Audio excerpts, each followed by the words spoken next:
Hello everyone and welcome back to another Minecraft update video. It is Minecraft 1.15 pre-release 1. Busy Bees, what a delightful bit of alliteration. Someone should use that for when they add bees to the game. Unfortunately, we already promised marketing would call this Minecraft Java Edition presents Disgusting Bugs. Turns out that's just a little joke. The name of this update is going to be called Buzzy Bees, and also we have a release date confirmed, which is December the 10th. So if this is pre-release 1, it looks like they've given themselves about 20 days in which to go through the pre-releases and get this update finished. Now, following the theme of the snapshots leading up to this pre-release, this is mostly optimizations and bug fixes. The first of which is an update into how buttons are highlighted. The old way was this blue tint over here on the right, and on the left, 1.15, will have a white glow around the button, and noticeably the button itself stays the same colour. So this will be a change for all of the menus that use buttons. That also includes all your sliders, which I think is the best way to show this because it really makes them pop as opposed to that kind of dull tint we had before. Next on the list it says Optimized Explosions, and this is our ticket to go ham with some TNT, which is something you just got to do every now and then. You got to lace them down and let off some steam, right? However, this tweet from earlier in the day from Slice Lime, one of the developers of Minecraft Java Edition, looked really promising. Silky smooth explosions. Now, if you've ever done this in Minecraft, you'll know once you start to put down a lot of TNT, the game has a hard time calculating all of it. So we're going to start off with a measly pile of TNT like this, and then we're going to see how far we can push these explosions. And that was fantastic. We saw everything that was going on there, no lag whatsoever. Now let's have fun with commands and fill in a 5x5x5 cube with TNT. Wow, this is gonna get good. This is actually 6x6x6, isn't it? Okay, that makes sense. It's sort of added one for every number. But let's see the explosion. Whoa! Okay, that actually animated the whole thing really well. Let's go bigger, and next time let's stand further away. Let's shoot off an arrow into this 10x10x10 pile of TNT. Wow! That's brilliant! Oh, and all the blocks go flying as well. Okay, the blocks you saw flying around at the end there, that happens when gravity blocks are around multiple explosions. They kind of get ping-ponged around in the air. This time I've doubled the amount, and I believe it's 2,000 blocks of TNT. I've deliberately put it down there under the ground. Let's see how it performs in this environment. Feeling a little bit of frames dropping right now, and look at that, loads of flying sand coming. Oh my goodness me! Oh my goodness me! That's so sick! That's absolutely brilliant! Oh my goodness me. Okay, explosions were just taken to the next level. 1,960 blocks. This time they're kind of going off in that direction by about 40 blocks or so. So we're going to follow the explosion along. It's all silky smooth. Oh my goodness me. This is just bonkers.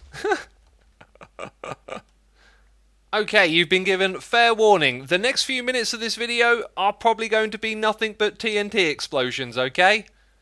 8,000 blocks of TNT, why not? Okay, this is going to stress test my computer, I'm pretty sure. Yep, okay, there you go. We actually managed to see the frames drop. And even then, it's still doing its thing. Okay, you can clearly see there's some issues now with this many. Whoo! Oh, jeez. The explosions continue for some time. Wow, it just keeps going.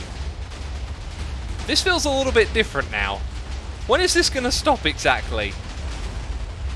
We've got to keep this going for science. Oh my goodness me, that was crazy. Okay, this time I've turned down my render distance, so my frames are a little bit higher, and we've got 6,600 blocks here, going down to bedrock. Oh, I think something must have set it off down below? Maybe there was lava down there?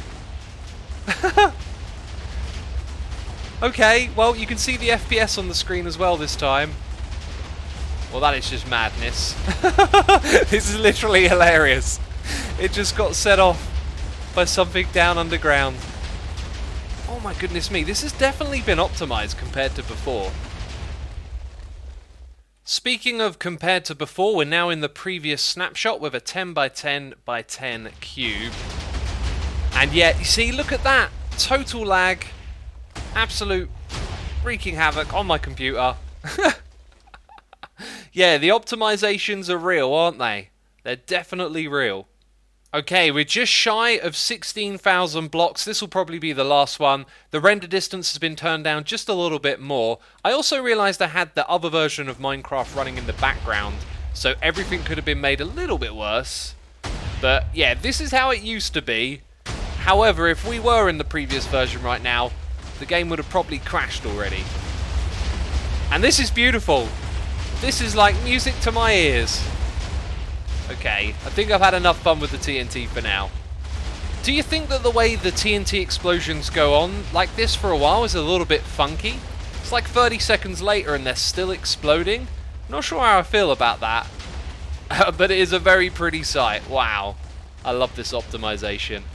And the next optimization is to chunk rendering, the loading of the world for you to see. And I believe we actually saw a little bit of the problem in the clip of the TNT exploding from the previous snapshot. Notice how there was some funkiness here. And what I'm going to show you next is a whole bunch of screenshots from the bug report. So you've probably seen these kind of glitches time and time again, and many updates in the past have made an attempt to fix it. What we've seen in this one though is the previous snapshot affected it when the TNT was exploding, and we didn't see a single bit of that while we were having fun exploding TNT in this new snapshot. So hopefully, once again, we'll see less and less of these issues. It might also be related to this here in 1.14. Apparently, if you set this at 20 chunks, it would render 18. Whatever number you gave it, it would actually then render 2 chunks lower, which is no longer the case. There is also a recipe change for Dark Prismarine to bring it in line with the Bedrock edition of the game. You can no longer craft it with ink sacs. You will now need black dye to make your Dark Prismarine. So this means that ink sacs can still be used to make it, but so can wither roses as well, as they make black dye.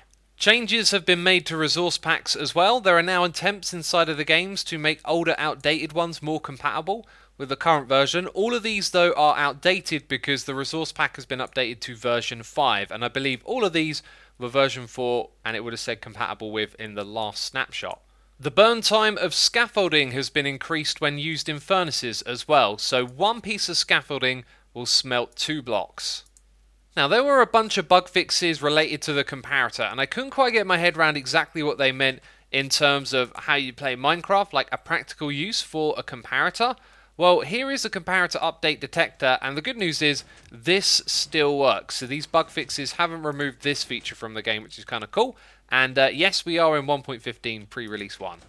Now let's get into some of the nitty-gritty of the bug fixes. I'd like to start with something that was actually from the last snapshot, a change to XP orbs. They are now made to be translucent. So we've got white and black on either side to kind of highlight that the ones over here will look lighter than those ones. In this snapshot now, you can now use zombie pigman eggs on zombie pigman to make the zombie pigman babies.